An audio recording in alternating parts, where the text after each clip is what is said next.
আসসালামু আলাইকুম। কৃষি গল্প থেকে আপনাদেরকে স্বাগত। আমাদের পারিবারিক পুষ্টি বাগান থেকে আমার মেয়ে আরফা সে আজকে বার্গার ও নাম দিয়েছে এটার এক বার্গার। আসলে ডিম দিয়ে বার্গার হয় কিনা আমি জানি না। তো এক বার্গারের জন্য যা যা আইটেম দরকার এগুলো সে বিকেলবেলায় তুলে আনছে। তো এখন সন্ধ্যাবেলা নাস্তার জন্য সেই যে বার্গার বান এগুলো রেডি করতেছে এবং সে কিভাবে বানাচ্ছে। আসলে আমরা তো প্রফেশনাল কি বলে ভিডিও বানানোর লোক না বা ওইরকম এক্সপার্ট না। তো আমার মেয়েগুলো রেডি করতেছে, আমি একটু দেখাই। সব কিছু একটা একটা করে দিচ্ছে। আরেকটা কাজ করছে কিন্তু, এই যে টমেটো তুলে এনে যেন বাইরের বার্গারে তো সস খাইতে হয়, তো এই জন্য জমি থেকে টমেটো আনছে। এই যে টমেটোর একটা বড় অংশ থেকে যতটুকু দরকার অতটুকু কেটে সে অলরেডি সস বানিয়ে ফেলছে। এখান থেকে অন্ধকার লাগে। এই যে সে রেডি করতেছে। এটি কি কি দিলি মা? এখানে কি কি? Lettuce, egg, tomato, cucumber, onion. Onion, আচ্ছা। আরও কি মানে লেটুস কি কয়েক পরতা দিতে হয় না যে যেমন ইচ্ছা দিতে পারে নাকি? এটা কি তুমি মেয়োনেজের পরিবর্তে এটা দিতেছো? টমেটো সসও দেয় বাট মেয়োনেজটা নাই। আচ্ছা, টমেটোর সসও দেওয়া যায়। Mayonnaise, tomato sauce. মেয়োনেজ দেয় না কি জানো দেয় বার্গারে? বাহ, চিজ চিজ দেয় নাকি? আসলে আমি তো এত তোমাদের মতো আধুনিক খাবার খেয়ে অভ্যস্ত না গো মা, এটি তো নামও শুনি নাই জীবনে। এই যে দেখি দেখি এটা এখন কারে দিয়ে যাত্রা করবে? মেহমেদ রে?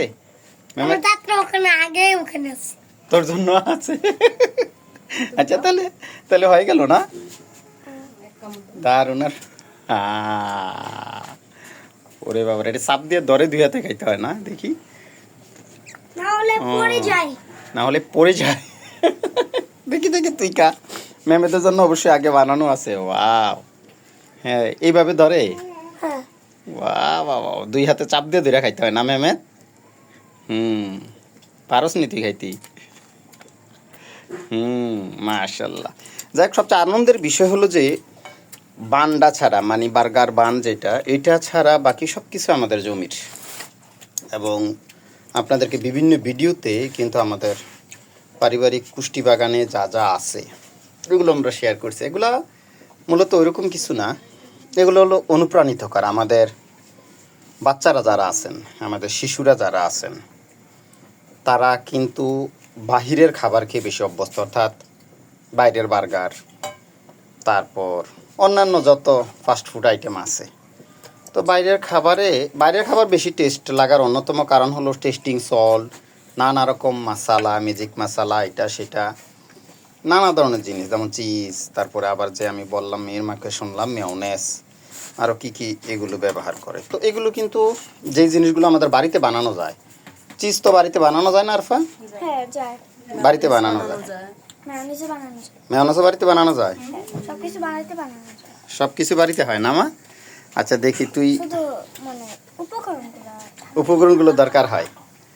তাহলে আমরা যদি চেষ্টা করি আমাদের ছেলে মেয়েদেরকে একটু অনুপ্রাণিত করতে, বিশেষ করে এই যে লেটুস, এটা কিন্তু টবে খুব ভালো হয় এবং অল্প মাটিতে হয়ে যায়। আশ্চর্যের বিষয় হচ্ছে, শুধু 5 লিটারের যে তেলের ক্যানগুলো আছে, মানে বোতলগুলো আছে, এটাকে যদি আমরা মাছ বরাবর কেটে নিচের অংশটা ব্যবহার করি, তাহলে কিন্তু আমরা খুব চমৎকারভাবে এই লেটুস প্রোডাকশন করতে পারি। আর লেটুসের বীজ অ্যাভেলেবল বাংলাদেশে, খুব ব্যয়বহুলও না। ছোট ছোট বীজ 50-60 টাকা বা 100 টাকার প্যাকেট কিনলে ফুল সিজন, অর্থাৎ আপনি 6 মাস প্রায় প্রোডাকশন করতে পারবেন।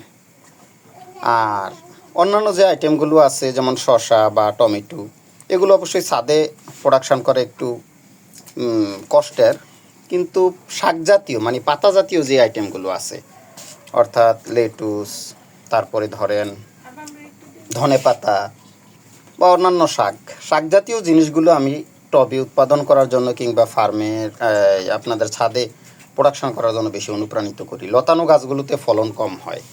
লতানো গাছ মানে যেমন ধরেন অনেকে করলা করতে চায়, মিষ্টি কুমড়া, লাউ এগুলো করতে চায়, এগুলোতে ফলন কম। কিন্তু আপনি যদি গাজর করেন, মরিচ করেন, তারপরে পালং শাক, কলমি শাক, পুঁই শাক, লাল শাক বা লেটুস, এই জিনিসগুলোর ফলন কিন্তু সাথে চমৎকার হয়। তো এই বা বারান্দায় যেখানে রৌদ্র লাগে, ব্যালকনিতে, কিংবা ধরেন আপনার জানালা যদি বড় হয়, জানালা ঝুলাইও কিন্তু কিছু কিছু আবাদ হয়। আমি দেখছি ফেসবুকে কিছু কিছু বন্ধু আছে আমার, যে তারা খুব কৃষিপ্রেমী, যে পারে না কোনো কিছু করতে, কিন্তু তারপরেও হয়তো জানালার পাশে রেখে সেখানে মরিচ প্রোডাকশন করছে। আমি এরকম ভিডিও দেখছি। তো আমাদের সবার জন্য একটা একটা একের পর এক রেডি হচ্ছে। এই যে খুব চমৎকার। আমারটা একটু রাখো, আমি পরে খাই। তো আমরা আজকে সবাই বাড়িতে আমাদের জমিতে যা যা হয় সব কিছু তুলে এনে একের পর এক বার্গার রেডি হচ্ছে। আর এই যে আমার ছেলে প্রায় শেষ করে ফেলছে খাওয়া। দেখি আরফা তোরটা কতটুকু করলি? আরফাও প্রায় শেষের দিকে। সবাই খুব এনজয় করাই খাচ্ছে। তো এটাকে আমার জন্য এত সুন্দর করে সাজাইছো।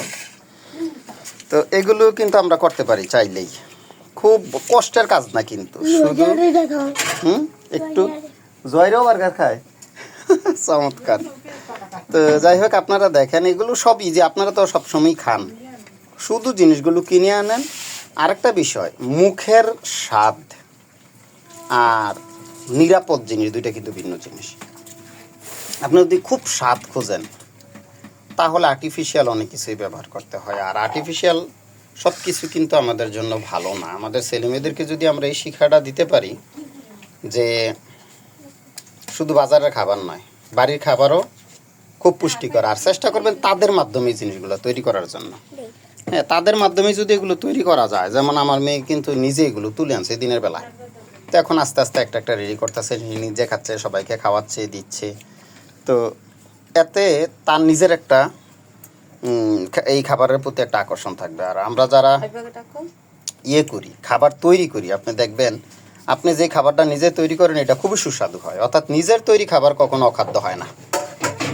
যদি স্বাদ একটু কম লাগে, মানুষ কিন্তু খুব আন্তরিকতার সাথে এই নিজেদের খাবারগুলো নিজে খাইতে পছন্দ করে এবং তার ভাই বোন, বাবা মা বা রিলেটিভসদেরকে এই খাবারটা দিতে খুব স্বাচ্ছন্দ্য বোধ করে।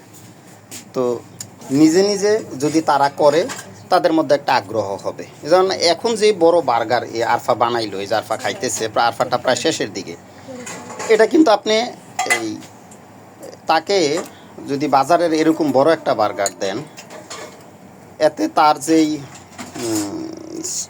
পাকস্থলী এসবটা কিন্তু অনেক সময় অ্যাডজাস্ট করতে পারে না। হয়তো অনেকে খেতে খেতে অভ্যাস, কিন্তু একটা ক্ষতিকর প্রভাব থেকে যায়। আর নিজে তৈরি করে যদি খায়, তাহলে আমার মনে হয় না যে তেমন কোনো ক্ষতিকর প্রভাব আমাদের দেহে বা পেটে হবে।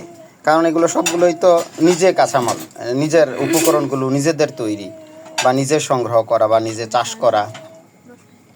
তো এতে করে তার আর মানে একটা তো আগ্রহ আসবে খাবারের প্রতি, আর একটা বিষয় হলো সে জিনিসগুলো চিনলো আস্তে আস্তে।